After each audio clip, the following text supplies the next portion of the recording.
Tes.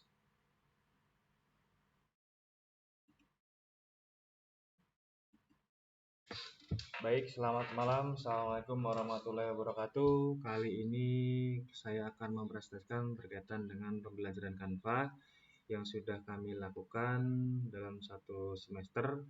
Perkenalkan, nama saya Miftah Kusuri dengan NIM 2215875.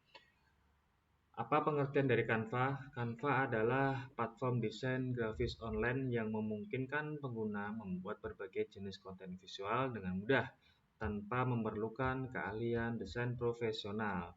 Tujuan Canva sebagai demokratisasi desain untuk semua, mempermudah pembuatan konten visual serta menghemat waktu dan biaya desain.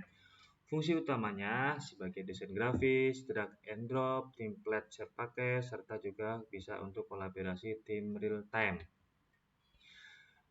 Materi yang pertama terkait dengan tata cara pembuatan sertifikat.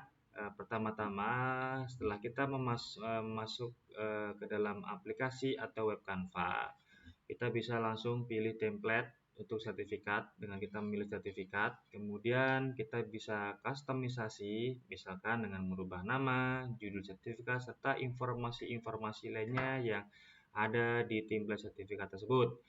Dan kita juga bisa menambahkan elemen dengan memasukkan logo, tanda tangan, dan dekorasi. Jika dirasa template sertifikat yang kita buat sudah sesuai, kita bisa melakukan simpan ke dalam format PDF maupun PNG. Lanjut berikutnya, kita akan mencoba membuat sertifikat secara banyak dengan otomatis.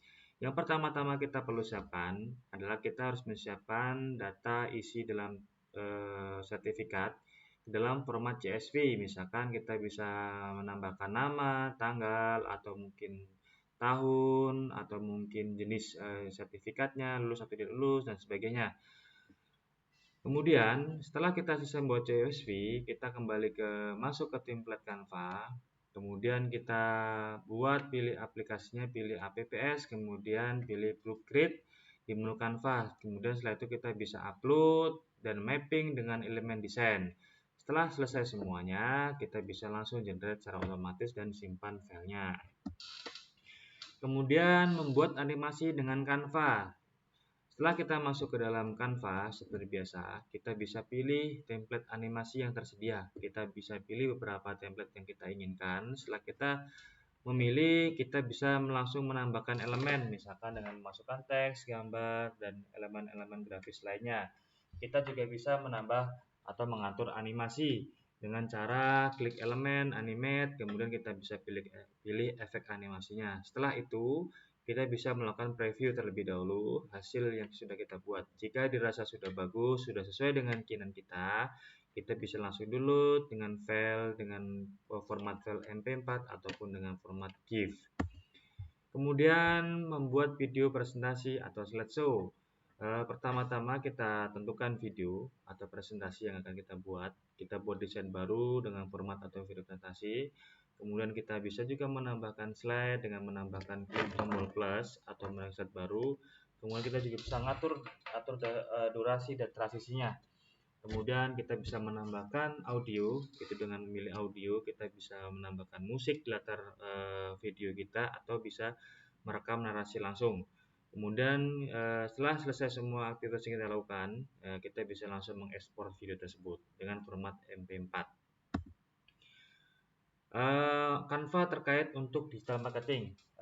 Ini bisa kita misalkan untuk membuat logo bisnis, iklan digital, dan video pemasaran.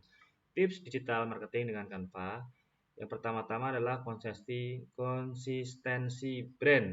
Jadi kita gunakan brand kit untuk menjaga konsistensi warna, font, dan logo di semua materi marketing. Kita terus bisa juga mengoptimasi platform, misalkan kita bisa sesuaikan dengan ukuran platform seperti Instagram, Facebook, dan lain-lainnya. Dan berikut adalah tips-tips terkait dengan Canva Pro.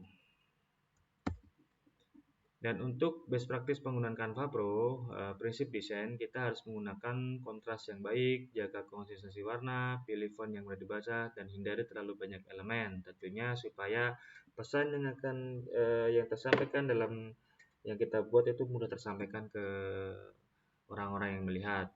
Dan kita bisa mengoptimasi platform dengan ukuran pavlon, misalkan untuk Instagram kita bisa sesuaikan dengan ukuran 1080 px. Secara utama untuk workflow efektif Canva adalah pertama-tama kita tentukan tujuannya. Misalkan kita mau membuat apa, tadi sudah sampaikan ya, misalkan membuat sertifikat, membuat video, atau membuat lainnya. Kemudian setelah kita sudah tahu tujuan, misalkan kita akan membuat sertifikat, kita bisa pilih template-nya. Setelah kita memilih template, kita lakukan customization, misalkan merubah isinya, menambahkan elemen atau yang lainnya. Kemudian kita review, jika dirasa sudah sesuai maka kita ekspor. Kesimpulan dari pembelajaran Canva ini adalah untuk manfaat utamanya adalah mudah digunakan, tanpa skill desain, template profesional tersedia, hemat waktu dan biaya, dan aplikasinya praktis. Demikianlah presentasi yang sudah saya buat. Terima kasih. Assalamualaikum warahmatullahi wabarakatuh.